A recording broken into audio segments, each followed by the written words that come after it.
Tous autour de la table, ils n'ont pas beaucoup dormi.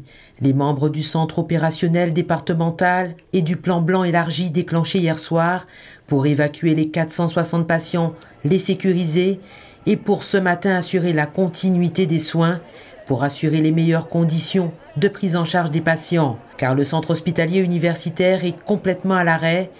Évaluer la capacité de reprise du CHU nécessite un diagnostic afin de savoir quels services peuvent reprendre. En sachant qu'un hôpital, ça a besoin d'un plateau technique, ça a besoin d'analyse de biologie, ça a besoin de fluides médicaux, ça a besoin d'être bien sûr en sécurité.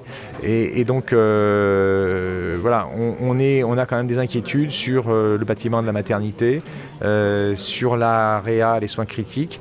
Et donc c'est ça qu'il faut que maintenant on puisse explorer pour tracer un scénario dans les prochaines semaines, parce qu'il va falloir bien entendu faire des travaux. Tout ce qui est autour des services techniques là est complètement détruit. Au fil des heures, la situation se normalise. Nous continuons de faire les reconnaissances sur la structure de Pointe-à-Pitre de manière à avoir un premier élément de reconnaissance et de diagnostic des dégâts que nous avons subis.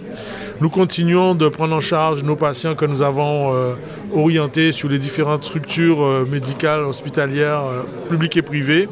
Et nous commençons aussi à organiser la prise en charge à la fois des urgences, mais des urgences non programmées qui vont être gérées par la médecine ambulatoire. Avant l'arrivée de l'escrime, cet hôpital de campagne mobile qui sera installé sous 48 heures, avant que les personnels du CHU soient redéployés aux côtés de la protection civile qui arme cet établissement, chefs de pôle et chefs de service ont envoyé leurs équipes dans les différents établissements de santé qui accueillent les patients en fonction de certains critères. Qui va au CHBT, qui va à la polyclinique, qui va à Choisy, qui va aux eaux claires.